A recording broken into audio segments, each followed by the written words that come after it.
ഉദയ്പൂരിലെ 2ാം ദിവസം ഒരുപാട് സ്ഥലം കാണാനുള്ളതുകൊണ്ട് 8 മണിയായപ്പോൾ റൂമിൽ നിന്നും ചെക്കൗട്ട് ചെയ്ത് ഇറങ്ങി. ചെക്കൗട്ട് ചെയ്ത് നേരെ പോയത് ഒരു ചെറിയ തട്ടുകടയിലെ ബ്രേക്ക്ഫാസ്റ്റ് കഴിക്കാൻ. ഇവിടുത്തെ ബ്രേക്ക്ഫാസ്റ്റായി കിട്ടുന്നത് പോഹ, കച്ചോരി, സമോസ, ജലേബി അങ്ങനത്തെ ഐറ്റംസാണ്. പ്ലേറ്റ് ഒന്നുമില്ല. ഒരു ന്യൂസ് പേപ്പറിൽ അലുമിനിയം ഫോയിലും ഇട്ട് പോഹ തരും. അതിൻ്റെ ടോപ്പിംഗ്സായി കുറച്ച് ഉള്ളിയും കടലയും മല്ലിയിലയും ചെറിയ പീസ് നാരങ്ങയും. ക്വാണ്ടിറ്റി വളരെ കുറവായതുകൊണ്ട് 2 സെറ്റ് വെച്ച് കഴിച്ചു. അതുകൂടാണ്ട് ഓരോ കച്ചൂരിയും ഈ 2 ചായയും കുടിച്ചു. നല്ല ഭക്ഷണമായിരുന്നു. വളരെ ക്വിക്ക് ആൻഡ് സിമ്പിൾ. അവിടുന്ന് ആദ്യം പോയത് കർണി മാതാ റോപ്പ് വേ കയറാൻ.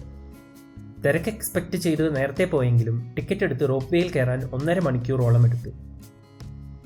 അപ്പ് ആൻഡ് ഡൗൺ മൊത്തത്തോടെ 15 മിനിറ്റേ ഉള്ളൂ എങ്കിലും റോപ്പ് വേ റൈഡ് രസകരമായിരുന്നു. അവിടുന്ന് നോക്കിയാൽ ഉദയ്പൂരിലെ മേജർ അട്രാക്ഷൻസ് എല്ലാം കാണാൻ പറ്റും. മുകളിലെത്തി കുറച്ചു നേരം അവിടെയും സ്പെൻഡ് ചെയ്ത് ഫോട്ടോസ് എടുത്ത് അവിടുന്ന് മടങ്ങി. അവിടുന്ന് നേരെ പോയത് സിറ്റി പാലസിലോട്ട്.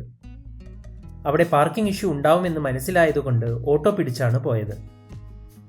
എത്തിയതിനു ശേഷം കൗണ്ടറിൽ നിന്നും എൻട്രി ടിക്കറ്റും ഓഡിയോ ഗൈഡിനുള്ള ടിക്കറ്റും പർച്ചേസ് ചെയ്തു. കൗണ്ടറിൽ നിന്നും മ്യൂസിയമുള്ള ഏരിയ എത്താൻ കുറച്ച് നടക്കാനുണ്ട്. വേണമെങ്കിൽ നമുക്ക് അവരുടെ ബഗ്ഗി സർവീസ് ഉപയോഗിക്കാം, പക്ഷെ നടക്കാൻ തീരുമാനിച്ചു.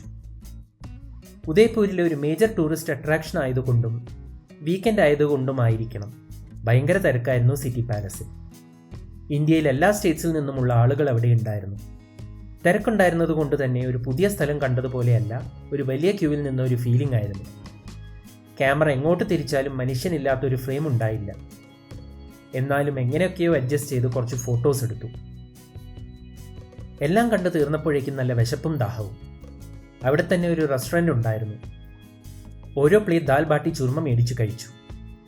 ഇതുവരെ കഴിക്കാത്ത ടൈപ്പ് ഒരു ഐറ്റം ആയിരുന്നു അത്. ഇനി ബാക്കി കാര്യങ്ങൾ റൂമിൽ ചെന്ന് റെസ്റ്റ് എടുത്തതിന് ശേഷം പ്ലാൻ ചെയ്യാമെന്ന് തീരുമാനിച്ചു. റൂം ബുക്ക് ചെയ്തത് ഹോട്ടൽ ഹിൽ ടോപ്പ് പാലസിലാണ്. ഫത്തേഹ് സാഗർ ലേക്കിൻ്റെ അടുത്തായിരുന്നു ഈ ഹോട്ടൽ. ബാൽക്കണിയോട് കൂടിയ ഒരു വലിയ മുറി, നല്ല clean and well maintained rooms. ഹോട്ടലിലെത്തി ചെക്ക് ഇൻ ചെയ്ത് കുറച്ചു നേരം റെസ്റ്റ് എടുത്തു. രാവിലത്തെ തിരക്കിൻ്റെ ഒരു അളവ് വെച്ച് നല്ല ലേക്ക് വ്യൂ ഹോട്ടലിൽ സീറ്റ് കിട്ടാൻ ബുദ്ധിമുട്ടായിരിക്കുമെന്ന് മനസ്സിലായി. അതുകൊണ്ട് ഇവരുടെ തന്നെ റൂഫ് ടോപ്പ് റെസ്റ്റോറൻറ്റിൽ നിന്നും ഡിന്നർ കഴിക്കാമെന്ന് തീരുമാനിച്ചു. ഒരു മൂർഗ് ലസുനി തിക്കയും വെജ് ദം ബിരിയാണിയും കഴിച്ചിട്ട് ഉദയ്പൂരിൻ്റെ ചാപ്റ്റർ ക്ലോസ് ചെയ്തു. നാളെ ഇനി ബ്ലൂ സിറ്റി എന്നറിയപ്പെടുന്ന ജോധ്പൂരിലേക്ക് പോകുന്ന വഴി ഓം ബന്നയുടെ ബുള്ളറ്റ് അമ്പലത്തിലും കയറിയൊന്ന് തൊഴണം.